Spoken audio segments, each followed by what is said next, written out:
No one, not a doctor, not a nurse, not even the most qualified nannies, could reach the heart of the billionaire's young daughter, who was silently battling a devastating form of cancer. After losing her mother and nearly all will to live, she refused to speak, smile, or even eat. Specialist after specialist failed. Caretaker after caretaker quit. The mansion remained cold, silent, and filled with sadness. Until one quiet, unexpected woman stepped into the house. A maid with no medical degree, no fancy credentials, but something far more powerful. What she did next not only brought the little girl back to life emotionally, it changed the entire family forever. Before we continue with this story, don't forget to subscribe to the channel and like the video. Oh, and don't forget to comment below where you're watching us from. We love to know that. Lily Rothmore was only 7 years old, but her life had changed in ways most children couldn't imagine. She had been diagnosed with a very aggressive form of leukemia, and since then, everything had become different. The chemotherapy treatments had taken away her long hair, leaving her bald and pale. She no longer felt hungry and stopped asking for her favorite snacks. Her toys stayed untouched in the corners of her bedroom, covered in dust. The once cheerful girl, who loved to draw and play outside, now spent most of her time lying in bed, staring at the ceiling. What made everything worse was the recent loss of her mother, who had battled the same disease and didn't survive. Lily had seen her mother grow weak, then disappear forever. That memory haunted her, making it even harder to believe that she could get better. Her heart was broken, and even though she was so young, she seemed to understand what death meant. Since then, she barely spoke a word. Every day, she seemed to grow quieter and more distant. Her father, Alexander Rothmore, was a very rich businessman. He owned many companies and was always busy. But after losing his wife, he became even more distant. Instead of spending time with Lily, he filled his days with meetings, phone calls, and trips. He thought that staying busy would help him forget the pain, but it only made things harder for Lily. He was rarely home, and when he was, he didn't talk much. He didn't know how to comfort his daughter or how to handle the sadness that filled the house. The mansion they lived in was huge, with long hallways and many rooms, but it always felt empty and cold. There were no signs of life or happiness. Just silence. Nurses and private doctors came and went doing their jobs, but they couldn't replace a loving parent. Even the nannies who were hired to care for Lily often left after a short time, unable to cope with the heavy sadness in the house. No one could stay for long. No one could reach Lily. Lily's days were all the same. She would wake up early, take her medications, and stay in her room. Sometimes she sat by the window, looking outside without saying anything. Other times she just lay in bed, not moving much. Her room was full of things a child might love: books, dolls, colorful blankets, but they meant nothing to her anymore. Every object reminded her of a time when she was healthy, when her mom would read her bedtime stories and sing to her softly. Now, there were no stories, no songs, just silence. Sometimes a nurse would try to talk to her, but Lily never responded. She didn't cry, didn't scream, didn't complain. She simply stayed quiet. Her sadness was so deep that even professionals found it overwhelming. One nanny, after just 2 weeks, left suddenly. She said she couldn't take it anymore. She said it felt like Lily was disappearing a little more each day, and in many ways, she was. The house itself reflected the sorrow inside. It had beautiful furniture and expensive decorations, but none of it felt warm or comforting. The lights were dim, and the long halls echoed with emptiness. Even the sounds of footsteps felt out of place. Every room seemed too big for just one person, and every space reminded Lily of someone who was no longer there. The kitchen still had her mother's favorite cup, untouched. The garden still had the bench where they used to sit together. But now, those places were just reminders of loss. There were no guests, no laughter, and no family dinners. Alexander had given up trying to bring in joy. He thought money could fix things, but it couldn't bring his wife back or make his daughter smile again. And Lily, surrounded by silence and shadows, slowly gave up trying too. At the hospital, the doctors did everything they could. They adjusted her medications, monitored her closely, and tried to offer comfort. But Lily never reacted. She didn't answer when they spoke, didn't smile when they brought her small gifts, and didn't cry during difficult treatments. Her silence became a wall no one could climb. The medical staff talked among themselves, saying she had emotionally shut down. They worried that her spirit was giving up before her body did. Some believed she was deeply traumatized by losing her mother and being left alone so often. Others said she needed more than just medicine. She needed love, care, and someone who could truly connect with her. But that someone never came. Her father, although paying for everything, never visited the hospital for more than a few minutes. His presence felt like a stranger's. Lily barely noticed. One day, after another long shift, a young nurse left Lily's room and whispered to a colleague that it felt like watching a candle go out slowly. Lily had become so quiet, so still, that it was hard to believe she was still fighting. She didn't resist her treatments, but she didn't show any strength either. Her face remained blank.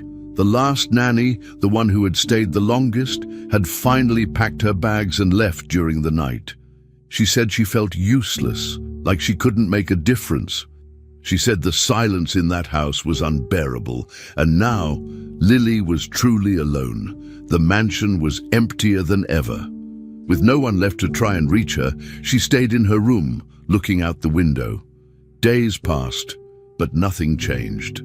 The little girl who once laughed and ran through the garden was fading, and no one knew how to bring her back. Naomi Alvarez arrived at the Rothmore mansion on a cloudy Tuesday morning. She stepped out of the small car that brought her, carrying only a single worn suitcase and a handbag.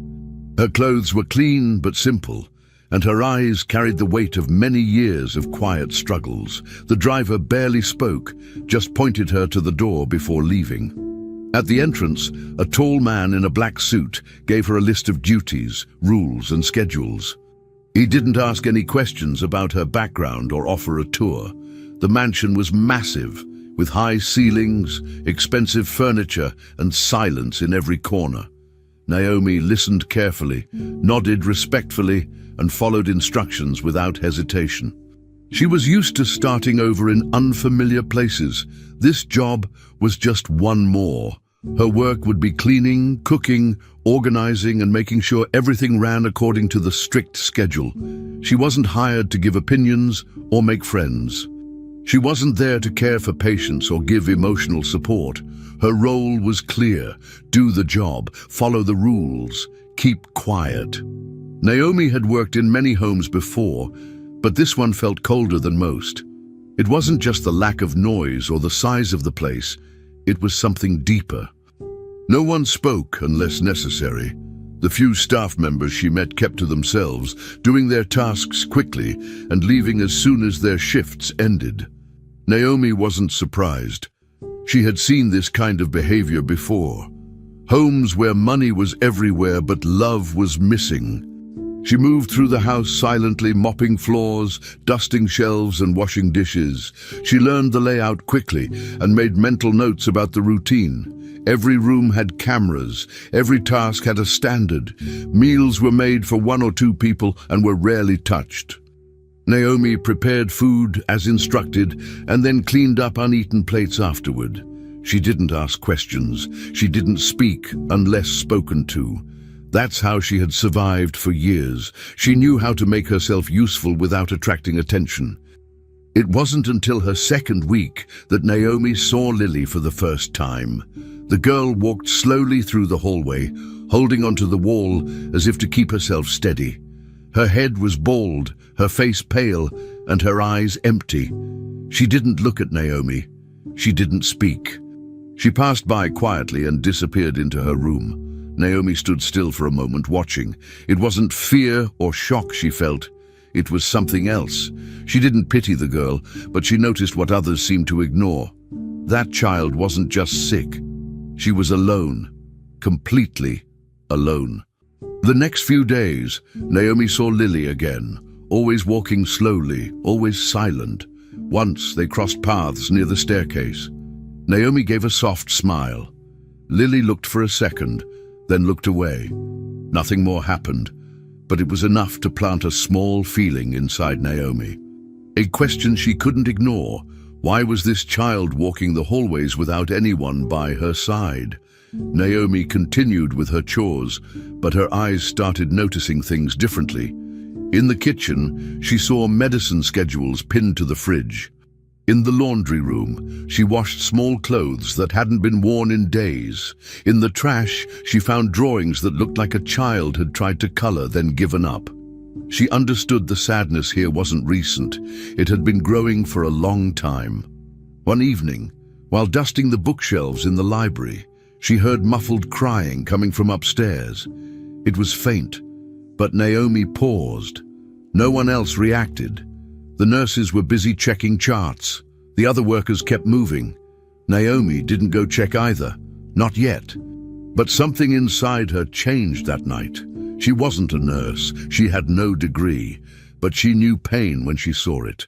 She had buried people she loved, lived through days where everything felt lost, and still found a way to stand. Maybe that's why the girl's silence felt familiar. Lily passed by again a few days later. This time, she stopped for just a second and looked at Naomi. No words were exchanged. Naomi simply nodded and continued wiping the table. She didn't force a conversation. She didn't act differently. But from that day on, Naomi started adjusting her routine slightly. She cleaned the hallway outside Lily's room later in the day, just in case the girl walked by. She placed small flowers in a vase near the entrance of the room, without saying who did it. She made warm soup and left it close enough for Lily to smell it, though she didn't know if the girl ever ate it. Naomi never asked. She didn't push, but she stayed. Other workers kept leaving, unable to deal with the cold atmosphere. Naomi stayed, not because the job was easy or the pay was good. She stayed because something told her the girl needed someone who wouldn't walk away. By the end of her third week, Naomi still hadn't had a real conversation with Lily, but she noticed small signs. Once, Lily sat on a bench near the window where Naomi had placed a folded blanket earlier. Another time, Naomi found a drawing of a flower left on the kitchen counter. She didn't know if Lily had drawn it, but she kept it anyway. Naomi didn't pretend to be a hero. She didn't think she was saving anyone, but she understood something important. Lily wasn't just a patient. She wasn't a job or a responsibility to be passed from one caretaker to another. She was a little girl who had lost too much too fast. And even if Naomi didn't know exactly what to do yet, she knew she couldn't treat Lily like a task. That wasn't enough. So Naomi made a quiet promise to herself. She would not leave. She would stay. Even without knowing what would happen next, she chose to be there. She decided to stay. Naomi had started to notice something new in the quiet days she spent in the Rothmore mansion. At first, it was only a feeling, like someone watching her from a distance. She would be sweeping the floor or washing dishes, and the back of her neck would tingle, making her glance toward the hallway. There was never anyone there. But one day, as she bent to pick up a towel she had dropped near the stairs, she caught a small figure out of the corner of her eye. It was Lily, standing quietly halfway down the corridor. The girl didn't move or speak, just watched. When Naomi looked up fully, Lily was already gone. From then on, it happened more often. Naomi noticed the girl quietly standing by the wall or peeking through half-open doors. She wasn't approaching or talking, but something had clearly changed. Lily was paying attention. Naomi didn't react. She didn't call out or try to invite the girl over. She understood that Lily wasn't ready. But this silent interest felt like the beginning of something small, something careful. Naomi started to think about how to keep that small connection alive without breaking it. She changed her routine in little ways. When she cooked, she began leaving the kitchen doors open, allowing the smells to drift out. She wore a bright blue apron and large yellow gloves, partly because they were comfortable, and partly because she knew children noticed colors. She also began to hum softly while she worked. They were old Mexican songs she remembered from her mother, simple boleros with soft rhythms. She didn't sing loudly or act like she was performing. It wasn't for attention, but she knew the melodies carried through the halls. She didn't expect Lily to respond or even understand the lyrics. But maybe, just maybe, the sounds and colors made the house feel a little less cold. Naomi made sure her actions felt natural and didn't force anything. She acted as if everything was normal, as if Lily wasn't watching. But she always made sure to move a little slower near the doorway, just in case Lily was there. Several days later, while stirring a pot of chocolate cake batter, Naomi felt something change. She didn't hear footsteps, but she sensed someone behind her. Slowly, she turned her head slightly and saw Lily standing in the kitchen doorway. The girl didn't say a word. She wasn't smiling or frowning. She just stood there, holding onto the doorframe, eyes wide and curious. Naomi didn't speak either. She acted as if she hadn't noticed. She continued stirring the batter, adding ingredients and humming her song. But her heart was racing. She had waited for this moment, but she knew not to ruin it. When the batter was smooth, she carefully dipped a clean spoon into it, filled it, and then walked slowly toward the side counter, just outside the kitchen area. Without saying a word, she set the spoon down on a napkin and went back to her work. Lily was still watching. Naomi didn't look back. She gave the girl space. A few seconds later, Lily walked away quietly, as if she had never been there. Hours passed. Naomi cleaned up, baked the cake, and finished all her chores. She didn't expect anything else to happen. But later that evening, when she went to throw away some scraps, she saw the spoon. It was still on the napkin, but now it was clean. Someone had clearly licked it. Naomi stared at it for a moment, then smiled to herself. She didn't tell anyone. She didn't even mention it to Lily the next time she passed her in the hallway, but that small, silent action meant everything. It was the first time Lily had reached out, even if in the smallest way. Naomi carefully picked up the spoon, cleaned it, and returned it to the drawer like it was any other dish. But inside, she knew what it meant. It was a sign that Lily had noticed her, had trusted her just enough to take that tiny step forward. And that was enough for now. Naomi didn't want to move too fast or scare the girl away. She just wanted to stay present. From then on, Naomi kept her routine steady. She still left the doors open when she cooked. She still wore her blue apron and yellow gloves. She still hummed the same soft songs. She continued pretending not to see Lily when the girl watched from the shadows. Naomi understood that this wasn't about big moments. It was about patience, about showing that she wasn't going anywhere. Every day, she made the kitchen a little warmer. Sometimes she left out a slice of fruit or a small cookie near the edge of the table. Sometimes it was gone by the end of the day. Sometimes it wasn't. But she never said a word about it. She let Lily decide when and how to come closer. Naomi didn't try to replace anyone or fix anything overnight. She wasn't there to change Lily's world, but she was willing to be in it, one quiet moment at a time. Even if the progress was slow, it was real. Lily didn't start talking. She didn't run into Naomi's arms or sit at the table like everything was fine.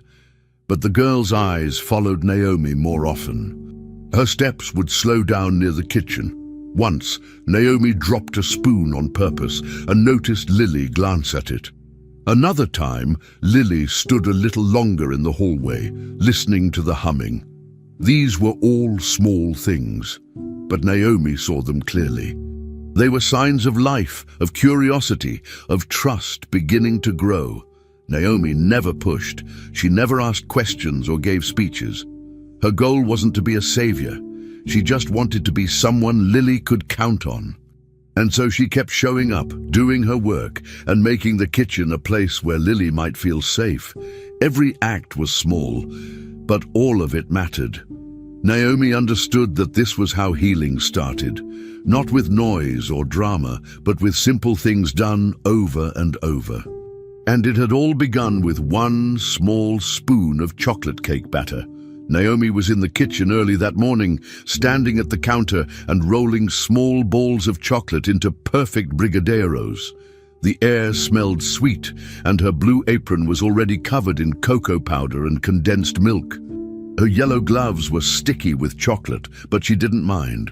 She liked cooking things that reminded her of simpler times. These Brazilian sweets were her favorite to make. She moved slowly and hummed a song while shaping each ball and placing it carefully on the tray. Everything was quiet, just like most mornings.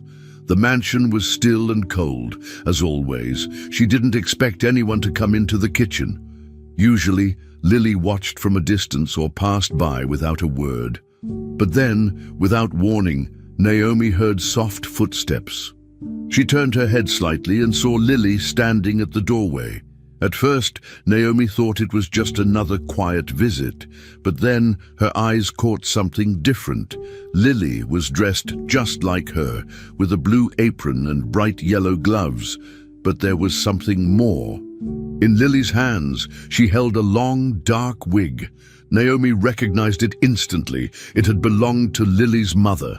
The girl looked down at it for a second, then raised it and gently placed it over her bald head.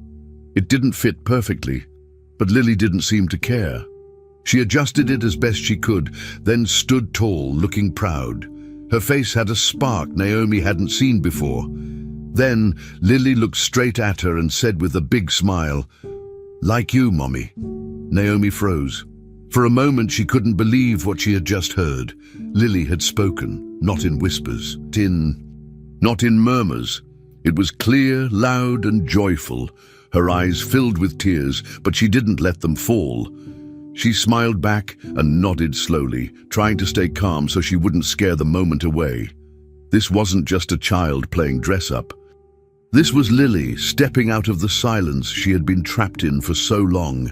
Naomi stayed still, letting the girl have that moment fully.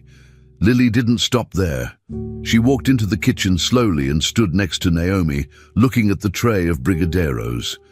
Naomi handed her a spoon, and Lily dipped it into the bowl, scooping up a bit of the chocolate mixture. She licked it, then giggled. It was the first time Naomi had heard that sound come from her. A real, happy laugh. Not forced, not awkward, just natural. Naomi laughed too, softly, trying not to cry. The girl looked around the kitchen like it was a new place, full of good things. She touched the edge of the table, looked at the oven light, and watched the brigadeiros cooling. Naomi continued making the sweets, and Lily copied her movements, trying to roll the chocolate with her little gloved hands. They didn't talk much after that first sentence, but it wasn't necessary. The silence was no longer heavy. It was peaceful now. Naomi knew this was a big step. She didn't understand what had brought it on, but she was grateful. She also understood she needed to protect this progress carefully. At that exact moment, Alexander walked into the kitchen. He had heard noises, laughing, movement, and was curious, maybe even worried. He hadn't seen Lily laugh or speak in months. As he stepped inside, he stopped suddenly. He couldn't move, his eyes locked on the scene in front of him. Lily stood there, smiling widely, the long, dark wig resting on her head, the blue apron slightly too big on her, and her yellow gloves covered in chocolate. Naomi was standing beside her, smiling gently, guiding her hands. For a few seconds, no one said a word. Alexander felt like he couldn't breathe. His daughter looked alive in a way he hadn't seen since his wife had died. The resemblance to her mother wearing that wig hit him like a punch. But it wasn't sadness that filled the room. It was something else. Hope. Light. Naomi glanced at him but said nothing. She let him take it in. Lily turned, saw her father and laughed again. That sound broke through all the walls in his heart. Alexander stepped forward slowly, unsure of what to do. He didn't want to ruin the moment. He looked at Lily and saw her eyes shining, not with pain or exhaustion but with joy. She waved at him with her chocolate-covered glove, then looked back at Naomi, waiting for the next step in making the brigadeiros. Naomi handed her another spoon, and Lily giggled again. Alexander sat down at the kitchen table, completely silent. He didn't speak, afraid his voice would shake. He watched as the two of them worked side by side. He saw his daughter laugh, move, eat, and interact for the first time in what felt like forever. He had been so distant, buried in his own grief, unable to face her pain. But now here she was, dressed like her mother, trying to cook and laughing like a regular little girl. He felt ashamed for how long he had been absent. But more than anything, he felt thankful.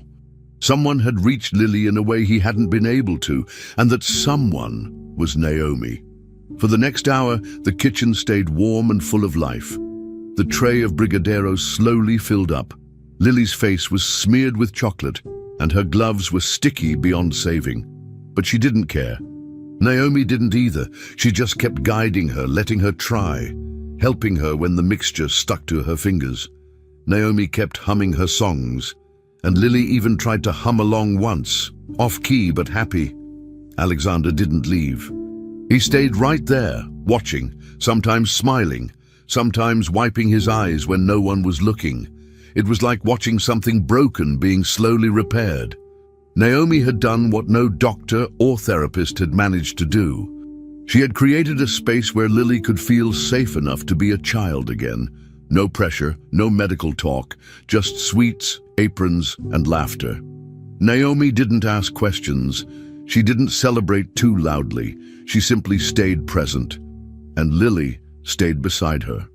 For the first time since the diagnosis, there was no sadness in the room, only peace. As the tray was placed in the fridge to cool, Lily looked at Naomi, then at her father. She pointed at the wig on her head and repeated, "Like you, Mommy," this time louder, more confident. Alexander stood up, walked over, and gently knelt in front of her. He placed a hand on her shoulder and whispered, "Yes, just like her." Naomi watched them, her chest tight with emotion. This was the moment when things truly started to shift. Not everything was solved. The illness was still there, and grief didn't disappear overnight, but the ice that had taken over their home had started to melt. Naomi had opened a door no one else could, and Lily had stepped through it with chocolate-covered hands and her mother's hair resting on her head. It was a beginning. A beautiful, honest beginning. The girl who hadn't spoken in weeks had found her voice again, not through therapy or medicine, but through imitation, affection, and chocolate. And it all started with 4 small words, "Like you, Mummy." The next morning, Lily returned, just as Naomi was unpacking ingredients for breakfast. She didn't say much, just quietly pulled a chair closer to the counter and watched. Naomi greeted her with a soft smile and handed her a banana to peel.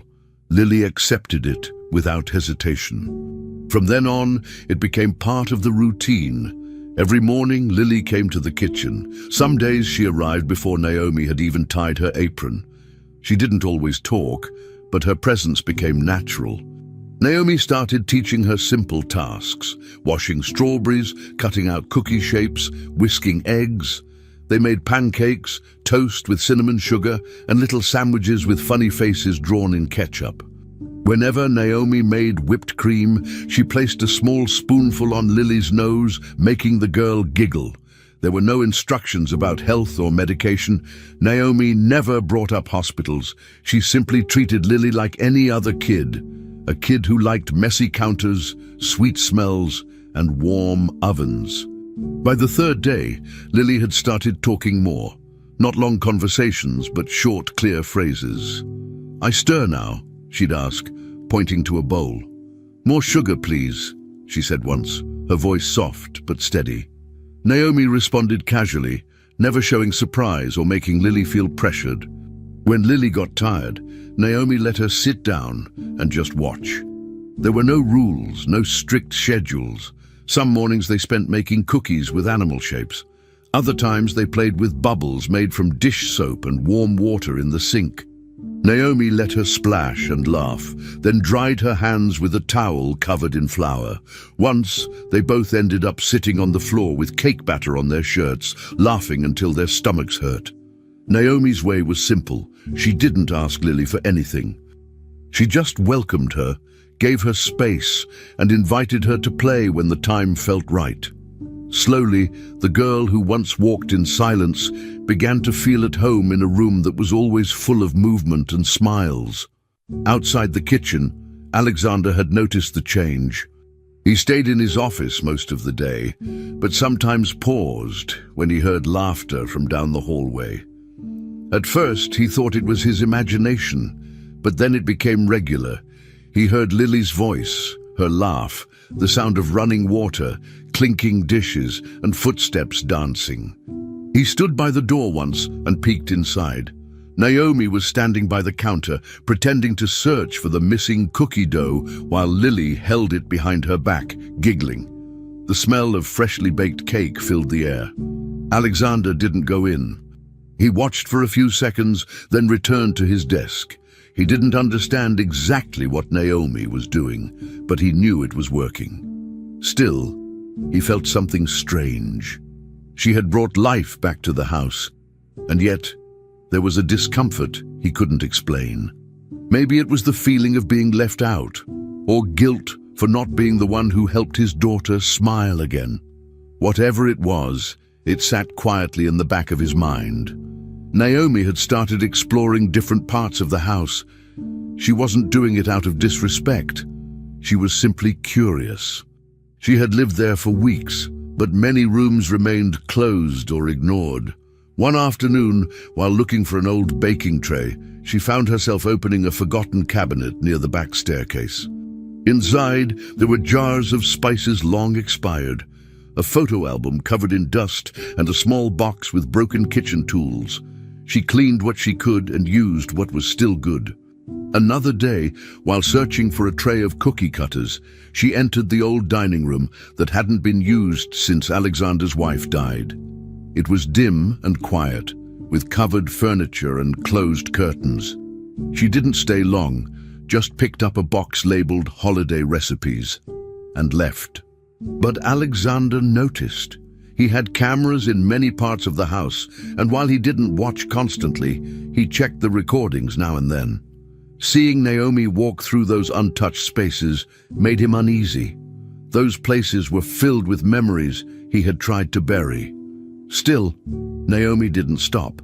She believed that part of healing came from bringing those hidden pieces back into light. One morning, she brought out a set of cookie molds shaped like Christmas trees and snowmen. "Your mum used to make these, didn't she?" she asked gently, not expecting an answer. Lily nodded. Naomi didn't press. Naomi didn't. They made the cookies, decorated them with colorful icing, and placed them on a plate shaped like a star. Naomi then hung a tiny garland above the stove, using a piece of string and thumbtacks. Lily watched her with wide eyes, then helped place tiny paper cutouts on the fridge. The kitchen became their shared space, full of little decorations, recipe cards stuck to the walls, and laughter that no longer felt rare. Naomi understood that healing wasn't just about avoiding pain. Sometimes it meant reopening boxes and dusting off old memories, then reshaping them into something kinder. She never forced it. She just left the door open, both literally and emotionally, and Lily walked through it. Alexander continued observing quietly. Every time he walked past the kitchen now, it smelled like cinnamon or vanilla. He noticed smudges of chocolate on the walls, tiny flower footprints near the sink, and laughter echoing through rooms that had been silent for so long. He appreciated it. He really did. But he couldn't ignore how Naomi had begun opening drawers and stepping into corners of the house he hadn't touched in years. He didn't know if he should stop her or thank her. He also didn't know how to rejoin the world his daughter was rediscovering. Naomi wasn't just a maid anymore. She'd become something more, a guide, a helper, a connection to something lost. And as much as he admired her for that, part of him feared it too. The memories she stirred were ones he had locked away. Yet each time Lily laughed, each time she called Naomi's name or showed off a tray of crooked cookies, Alexander knew things were changing. And even if it made him uncomfortable, he could no longer deny that Naomi's presence had brought the house back to life. Naomi was organizing shelves in the old study when she noticed a wooden cabinet behind a large armchair. It had probably not been touched in years. The room had been Amelia Rothmore's private office, but after her death, the door remained closed most of the time. Naomi only entered to dust occasionally, careful not to move anything out of place, but that day she was cleaning thoroughly. She moved the armchair aside, knelt down, and opened the cabinet doors. Inside was a box labeled only with a faded sticker that read "Personal." Curious, she pulled it out and placed it on the desk. She didn't plan to snoop. She was just trying to clean, but as she lifted the lid, she saw folders, envelopes, and papers carefully arranged. Most were labeled with dates and short titles. One thick folder stood out. It had Lily's name written in capital letters on the front, along with a hospital logo. Naomi opened it slowly and found pages of medical reports, printed emails, handwritten notes, and highlighted sections. It wasn't just a random file. It was something serious. The documents detailed Lily's early medical journey. Naomi read carefully, trying to make sense of the technical language. Amelia had clearly been involved deeply in her daughter's treatment. She wasn't just a worried mother, she was a biomedical researcher, and the papers showed it. There were annotations in the margins, lists of questions, and references to clinical studies. What shocked Naomi most was a specific section describing an experimental treatment protocol that had been suggested early in Lily's diagnosis. According to the reports, the hospital had denied the protocol. But Amelia had included email exchanges with specialists who supported the idea, and even approval letters from research institutions confirming it met all the requirements. There was no clear explanation for why it was rejected. One memo, written by a hospital administrator, simply stated, "Not approved, too risky, standard treatment will proceed." Amelia had underlined that sentence and written next to it, "Negligence?" Naomi read it twice. It wasn't just about decisions. It looked like something important had been ignored, and Lily had paid the price. Naomi wasn't sure what to do at first. She put the papers back in the folder, returned everything carefully to the box, and cleaned the rest of the study, but the words stayed in her head. That night, after Lily had gone to bed, Naomi brought the folder to Alexander's office. He was behind his desk, typing. Naomi placed the folder in front of him. "I found this in Amelia's study," she said quietly. "I think you should see it." Alexander didn't look up right away. When he did, he seemed annoyed. "Why are you going through her things?" he asked. Naomi kept her voice calm. "I was cleaning. This was hidden behind the armchair. You should read it." Alexander opened the folder, flipped through a few pages, then closed it. "Medical stuff. It's old." "It's done," he said firmly. "Leave it." Naomi stood still. "It talks about a treatment that was rejected. Amelia believed it was wrong, that they made a mistake." Alexander shook his head. "That's not your place, Naomi. You're not a doctor.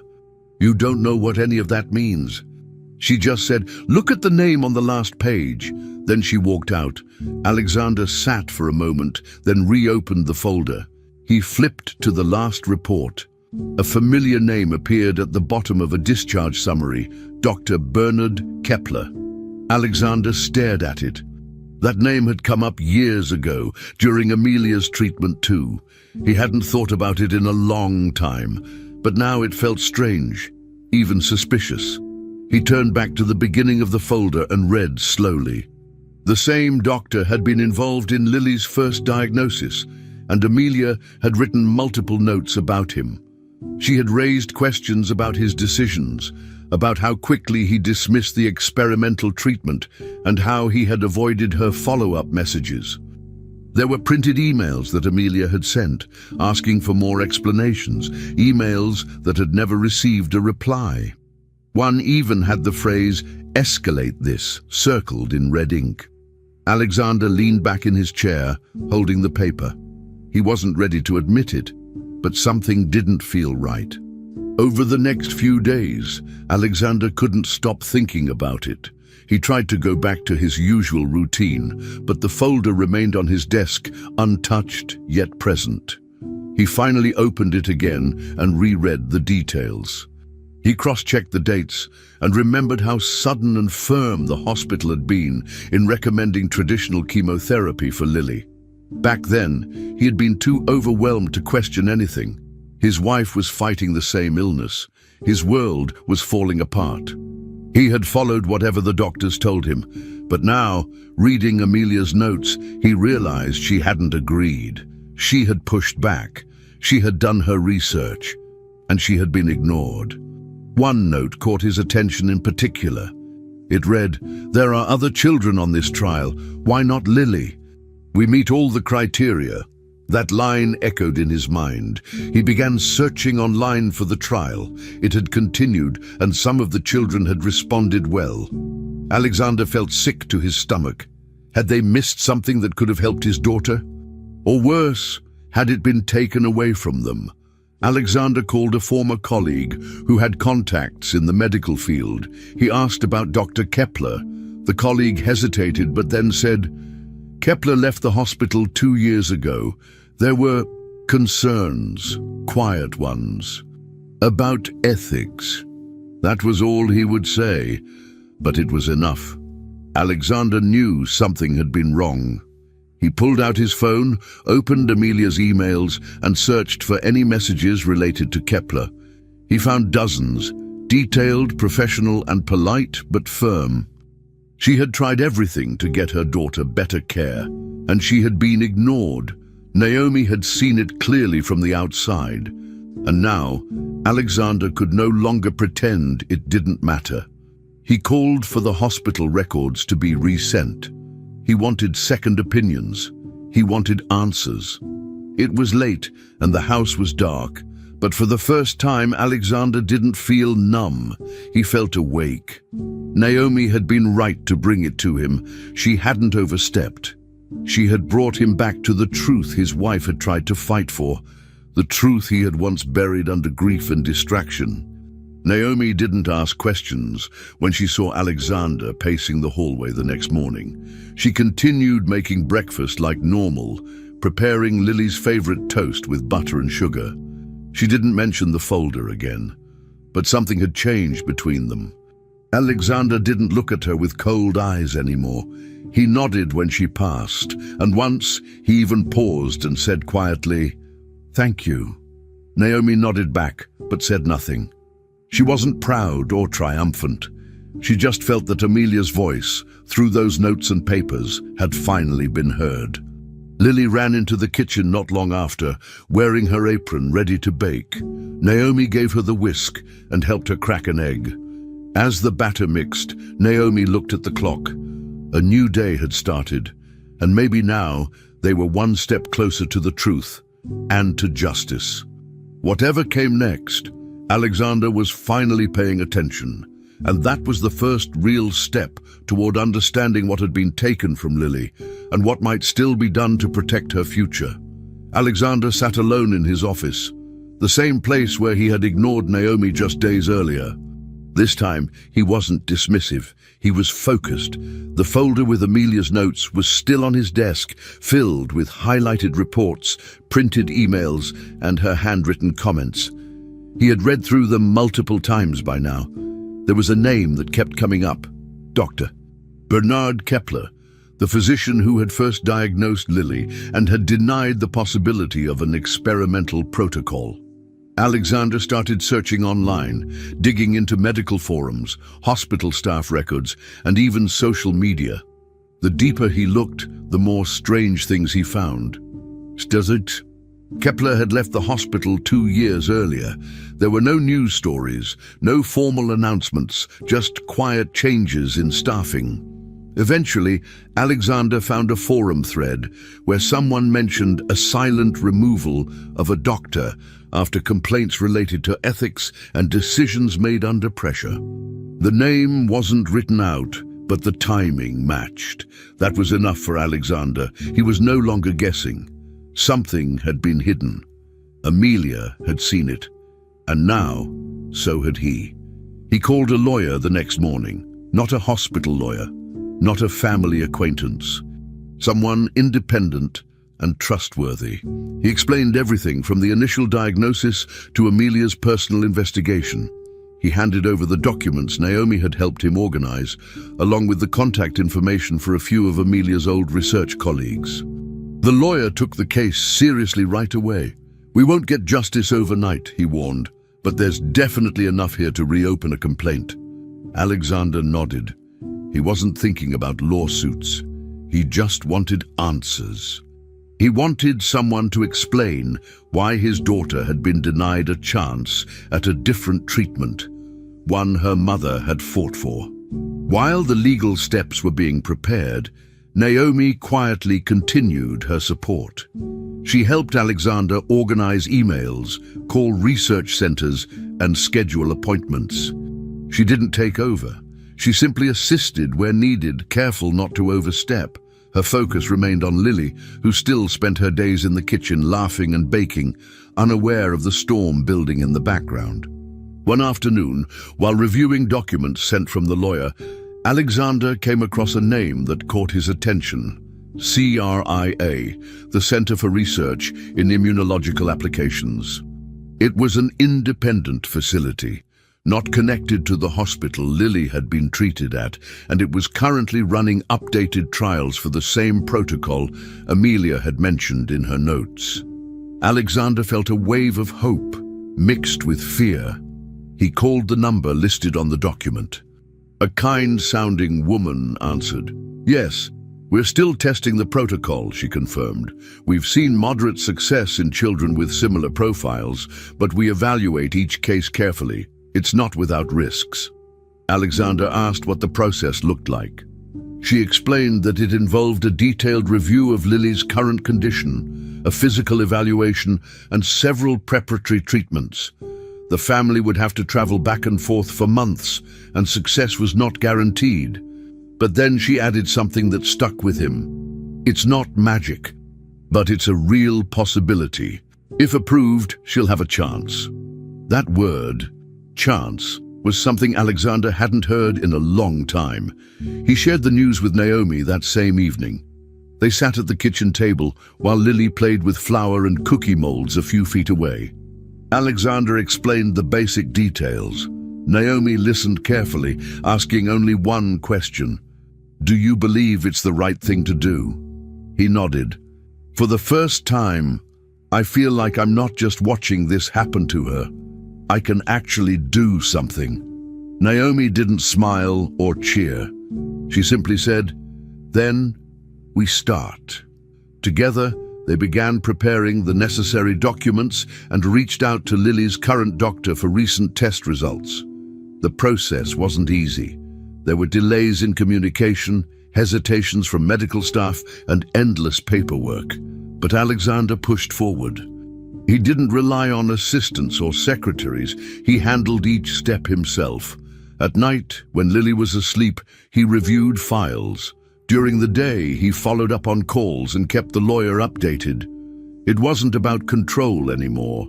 It was about responsibility. He realized now how much he had left to others, doctors, institutions, strangers, while Amelia had fought alone. As the investigation into the hospital moved forward, more information surfaced. Amelia had indeed filed a formal complaint before her death, but it had been quietly closed. Her concerns were labeled as emotional responses during a stressful time, and no follow-up had been done. Alexander's lawyer now had grounds to challenge that closure, especially with the support of the current findings. Meanwhile, CRIA reviewed Lily's case and agreed to an in-person consultation. They scheduled the first visit for 2 weeks later. The preparation was intense. Blood work, medical history updates, logistical planning. But Alexander didn't hesitate. When he told Lily they'd be going on a trip for a special doctor visit, she simply nodded. She didn't ask questions. Maybe she didn't need to. She trusted Naomi, and now she had started trusting her father again too. Alexander noticed it in the way she looked at him longer, spoke to him more, and even asked once if he could taste her cookies. Those small signs told him they were moving in the right direction, even if the road ahead was still uncertain. On the morning of the scheduled consultation, Alexander looked at himself in the mirror. He hadn't felt this focused in years. He had failed his wife in many ways, but he wasn't going to fail his daughter. He packed the documents, carried Amelia's notes in a folder, and checked every step of their travel plan. Naomi helped Lily get dressed, combed her hair, and packed snacks for the journey. There was no drama, no final speeches, just calm preparation. The car pulled up to the front gate, and as they got in, Lily smiled and asked, "Are we going to make something new today?" Naomi answered, "Maybe not cookies, but something important." Alexander looked at her in the rearview mirror and gave a quiet nod. For the first time in a long time, he didn't feel helpless. He wasn't ignoring signs or hiding behind routines. He was taking action, guided by Amelia's voice, Naomi's strength, and Lily's quiet courage. And as the mansion disappeared behind them, he knew this was the beginning of something they all needed, a new chance, a real one. The day began with another long meeting in Alexander's office. This time, it wasn't about finances or business projects. It was about Lily. The clinical trial in another state had confirmed Lily's eligibility.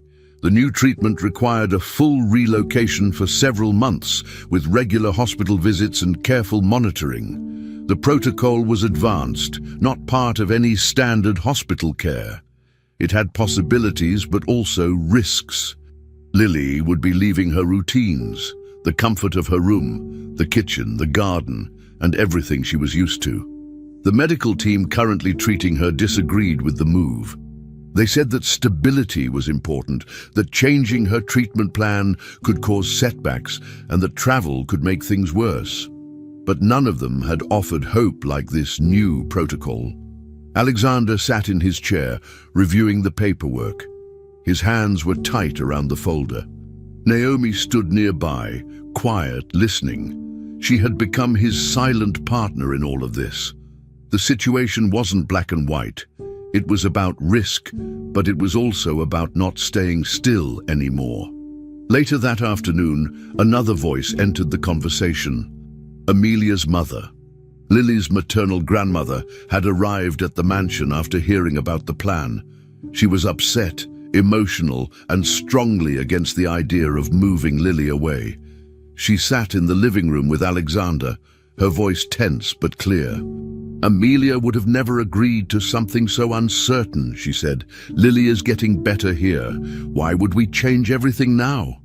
Alexander tried to explain, showing the data, the reports, the doctor's recommendations from the new center. But the grandmother was firm. "She's just a little girl. This could exhaust her even more." The two argued, not loudly but emotionally. Both loved Lily. Both wanted what was best. But they saw the situation differently. Naomi stood by the doorway watching. She didn't interrupt. She knew this wasn't about who was right. It was about fear, hope, and control. But something unexpected happened. As the voices rose slightly, Lily appeared at the entrance of the room. She had heard everything. Her face was calm but serious. She sat on the couch and looked at both adults. For a moment, no one spoke. Then Lily asked softly, Will I get better if I go? The question made the room fall silent. Alexander looked at her, unsure of how to answer. The grandmother lowered her eyes. Naomi walked slowly over, knelt down next to Lily, and spoke gently. No one can promise that, my flower. But there's a chance, a real one. Lily didn't speak right away. She sat still, thinking. Then she looked up again. So it's not sure? Naomi shook her head. No, but it's possible. Lily looked down at her hands. She had grown so much in recent weeks, not just physically, but emotionally. She wasn't the same girl who once stared at the walls in silence. She had started to understand more, ask more, decide more. She sat quietly for a bit, then finally said, "If I go, I want to take 3 things." Alexander leaned forward, listening carefully. "My apron, the wig, and your recipe notebook," Lily said, turning to Naomi. It was her way of bringing her world with her, the world that had helped her start healing. Naomi smiled and nodded. "Of course," she said. "You can take anything you want." Lily stood up and walked over to the kitchen. She opened the drawer where Naomi kept the little notebook full of recipes, drawings, and notes. She picked it up carefully. Then she went to her room and brought the apron and the wig. She placed all 3 items in a small bag. Alexander watched her silently. His chest felt heavy. Tears formed in his eyes, but he held them back. When Lily returned to the living room, she looked at both adults and said, "I want to go. I want to try." Her voice wasn't shaky. It was clear. It was her decision. Naomi stood behind her, a hand on her shoulder. Alexander finally let the tears fall. It wasn't sadness. It was pride, fear, and love all mixed together. He had always felt the weight of deciding everything for his daughter. But now he saw she had grown strong enough to choose for herself. And even if the path ahead was uncertain, she had made her choice with courage. The grandmother sat still for a while, holding her emotions. She wasn't convinced, but she saw something in Lily's eyes that reminded her of Amelia. Determination, calm strength, and a gentle kind of bravery. She reached out and took Lily's hand. "Then I'll support you," she said quietly. "If this is what you want, I won't stand in your way." The room felt different after that. The tension softened. Naomi moved into the kitchen to prepare something warm for everyone. Alexander helped Lily organize the bag with her chosen items. She placed the apron on top, then folded the wig gently and zipped the small case. The recipe notebook stayed in her hands a little longer. She opened it and looked at one of the pages, a simple cookie recipe with messy doodles and chocolate stains on the corner. It was more than paper. It was memory. It was home. Naomi returned with hot tea and biscuits. No one said much as they sat around the table. They didn't need to. Something big had happened. A decision had been made and respected. That evening, Alexander sat alone in the garden. He looked up at the windows of the house, each one now full of meaning. His daughter had been through so much, and yet she had managed to laugh again, speak again, and now decide for herself. He thought about Amelia. He wished she could see this moment. She had fought so hard for Lily to have every chance. Now that chance had come, not in the form of a guarantee, but in the form of a choice. And Lily had chosen. Naomi joined him after a while and sat beside him. "She's ready," she said. Alexander nodded. "She's braver than I ever was." Naomi didn't disagree. She just looked at the house, then at the little travel bag Lily had packed and left by the door. Inside it were not just objects, but pieces of a story. Her story. The next step would be hard. There would be travel, hospitals, and tests. But none of that felt impossible anymore. The choice had been made, not by fear, not by doctors, not by law, by Lily. And she was ready. Lily began the new treatment on a grey Monday morning. The hospital room was clean and full of equipment, but it felt colder than the kitchen she had left behind. Naomi helped her unpack her small bag, placing the recipe notebook on the side table, hanging her apron by the window, and gently laying the wig on a chair nearby. Alexander stood close, nervous but calm, watching the medical team prepare everything. Lily looked around, unsure of what to expect. She held Naomi's hand tightly. She didn't ask many questions. She just whispered once, "Will it hurt?" Naomi looked at her and answered honestly, "Sometimes, yes, but I'll be right here." The doctors began explaining the steps, blood samples, medication schedules, dietary rules. It all felt overwhelming, but Lily listened, nodding carefully. The first dose came that afternoon. It made her dizzy and tired. By the evening, she had no energy left to speak. Alexander stayed quiet, holding back tears. Naomi sat beside the bed, humming softly. It wasn't a good day, but it was the beginning of something that might give Lily a real chance. The first few weeks were hard. The treatment was aggressive, and Lily's body reacted in every possible way. She lost weight quickly and felt nauseous most mornings. Some days, she couldn't keep food down. Other days, she didn't even want to speak. Naomi kept track of everything: mealtimes, sleep cycles, even small changes in Lily's mood. She brought drawings on the bad days, coloring pages of animals and cookies and flowers. On days Lily had a little strength, Naomi brought simple cake recipes. They made pretend cakes with imaginary ingredients, using pencils instead of spoons. When Lily had a fever, Naomi placed a cool cloth on her forehead and told her stories about baking disasters that always ended with burnt cookies and lots of laughter. Alexander worked from the hospital lounge, but every evening he returned to Lily's room. At first, he felt helpless, but he learned to be there, not with solutions, just with presence. He read stories, helped Naomi fold laundry, and sometimes just sat in silence, holding Lily's hand until she fell asleep. By the third week, something changed. The doctors noticed slight improvements in Lily's lab results. The numbers, once so discouraging, began to shift. It wasn't dramatic, but it was real. Her body was responding. The tumors were shrinking slowly. The head doctor walked into the room one morning with cautious optimism. "We're seeing progress," he said, showing Alexander the charts. "It's still early, but this is a good sign." Alexander looked at the graph, then at his daughter, who was sleeping peacefully beside Naomi. He felt something he hadn't felt in a long time: hope. Naomi celebrated carefully. She didn't cheer or cry. She simply brought Lily's favorite recipe out of the notebook, the chocolate brigadeiros, and promised they'd make them together as soon as she felt strong enough. When Lily woke up later that day, Naomi told her the good news. The girl smiled faintly and whispered, "Can I help stir?" Naomi nodded, holding back her own emotions. These small steps mattered. Every small improvement was a victory, not a cure, not yet, but a sign they were on the right path. Some days were still difficult. The treatment cycle wasn't steady. There were setbacks, fevers returned, and Lily had nights where she barely moved. Naomi never left her side. She didn't act like a nurse.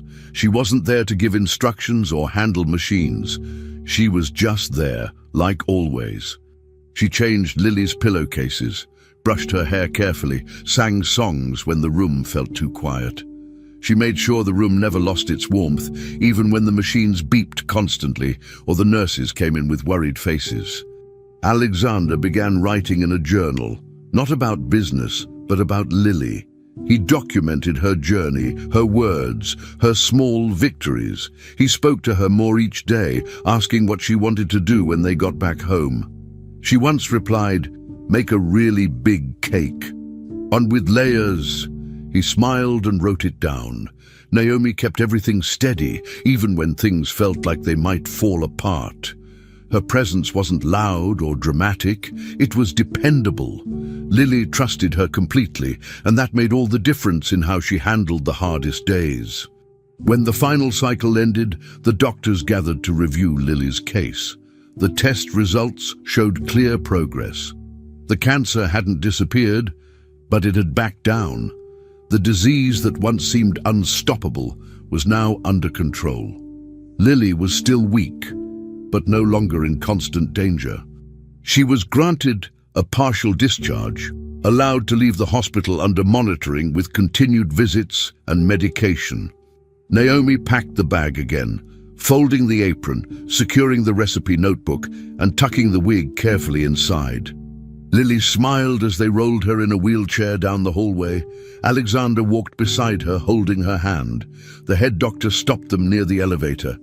"If this had started earlier," he said quietly, "the recovery could have been easier.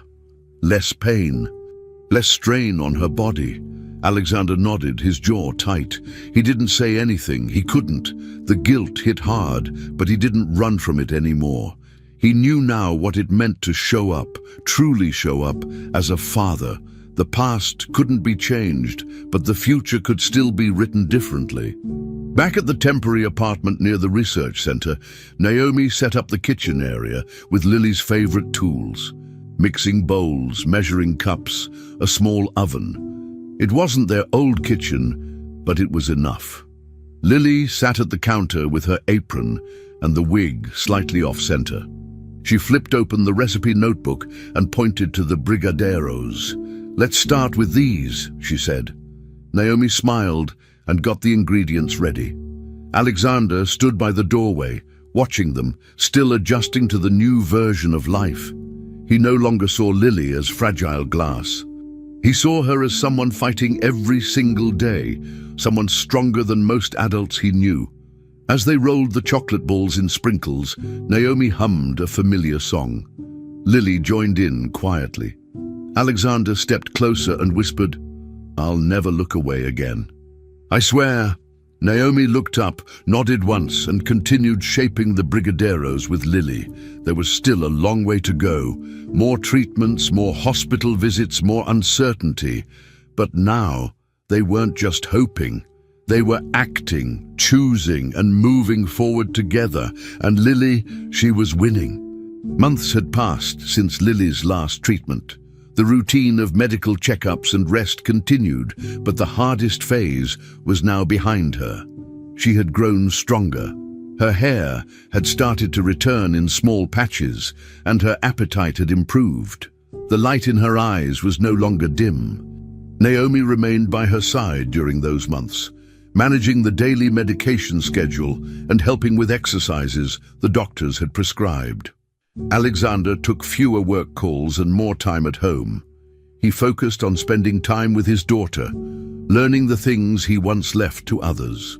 But the biggest surprise came when Lily was finally cleared to return home. On the day of her arrival, the driver pulled up slowly in front of the mansion. Naomi opened the car door and Lily stepped out, holding her small bag. She looked at the house with calm eyes, not scared, not sad, just ready. Alexander stood by the door and opened it with a smile. "Welcome home," he said. And behind him, the kitchen glowed with something new, a total transformation. While Lily had been away, Alexander had worked with a team to redesign the entire kitchen. It was no longer a cold, sterile place. Now it was warm, colorful, and filled with light. There were low shelves with ingredients labeled in playful fonts, stools for children, drawers filled with utensils in all shapes and colors, and even a wide table perfect for group activities. A small oven was installed at a height Lily could reach. On one wall, a chalkboard had been added with space to write, "Today's recipe." There were hooks for aprons, shelves for mixing bowls, and a corner decorated with framed pages from Naomi's original recipe notebook. Naomi stood frozen in the doorway, eyes wide. She turned to Alexander, surprised. "You did all this?" He nodded. "She deserves it. You do too." Lily ran to the corner where her favorite apron now hung on its own hook. She picked it up and smiled. Naomi walked to the chalkboard and wrote "Brigadeiro" in big letters. It was the same recipe they had started with months ago, and it was the one they would share now. Lily had a plan. She wanted to do something different. She told Naomi and Alexander that she wanted to invite other children, kids like her, who were still in treatment or recently released. "They should cook with us," she said. "They'll understand." A week later, with the help of the local clinic, a small group of children arrived one Saturday morning. Some were shy, others still pale, a few with masks or feeding tubes, but all of them smiled when they saw the kitchen. Naomi handed out clean aprons. Lily welcomed them, leading the group to the big table. She wore her usual outfit, the bright blue apron, the yellow gloves, and her mother's dark wig. Standing proudly, she took a deep breath and looked at the other children. "When we cook," she said, "the pain goes away a little. We become someone else for a while." The room was quiet for a second, then filled with small nods and gentle smiles. Naomi stood in the back, tears forming. Alexander placed a hand on her shoulder, steady but emotional. The children began their first recipe. Lily walked them through every step with Naomi helping in the background. They rolled cookie dough, shaped stars, and added sprinkles. There was flour on the floor, chocolate on the walls, and laughter in the air. Alexander watched from the hallway, amazed at how the mansion, once cold and full of silence, now sounded alive. Naomi passed by him carrying a bowl and whispered, "She doesn't want to forget the pain. She wants to transform it." Alexander looked at Lily again and nodded. It was clear. This wasn't just about cookies or games. It was about taking something that once broke her and turning it into something she could offer to others. Lily was still healing, but her spirit had changed. She wasn't hiding from her story. She was sharing it in the only way she knew how, through kindness, food, and presence. The children followed her closely, asking questions and laughing at her jokes.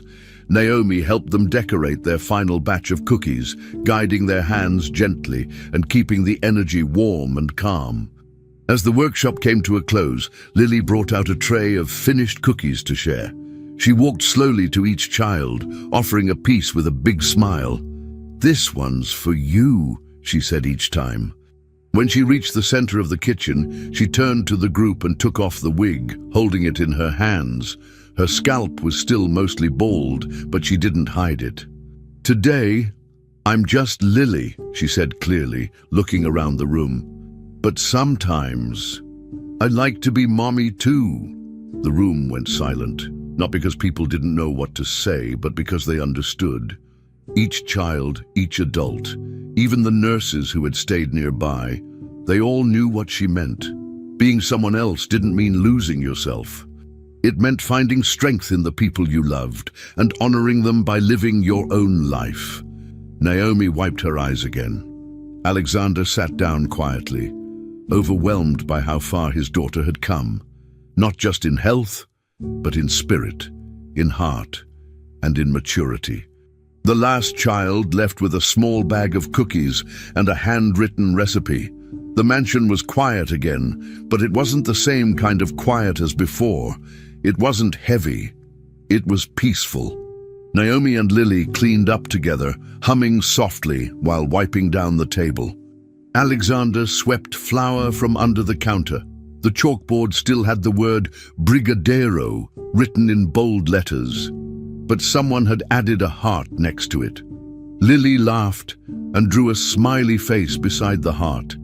Then she took Naomi's hand and said, "Let's write a new recipe next time. Something no one has ever made before." Naomi nodded. "We will, together." Alexander looked at both of them and smiled. The silence that had once filled the halls, the silence that used to feel like loss and fear, it was gone. It had been replaced by new sounds, conversations, laughing, singing, and the gentle clatter of mixing bowls. Lily had returned home, but she hadn't returned to the past. She had built something new, and in that kitchen, life had finally returned. Finally, we've reached the end of this story. I'm extremely happy that you've made it this far. Thank you very much for watching. Comment below what you thought and what was the best or worst part. Don't forget to subscribe. Until next time.